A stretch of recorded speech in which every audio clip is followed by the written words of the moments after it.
I'm going to take the lead rope and practice doing a quick release knot from the stall here. We're using the bars. You take the end, pull it up, and you want to make sure that the part that would be hooked on the horse is only about an arm's length.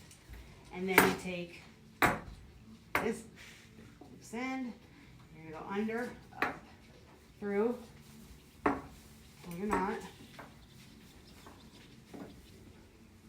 And then when you have it dangling, a longer rope, so you don't want it to be on the ground so the horse would step on it, you just make little loops and keep looping through each till it's off the ground. And even if you have to do that, then you still need, it's still a quick release niggle, and it's loose.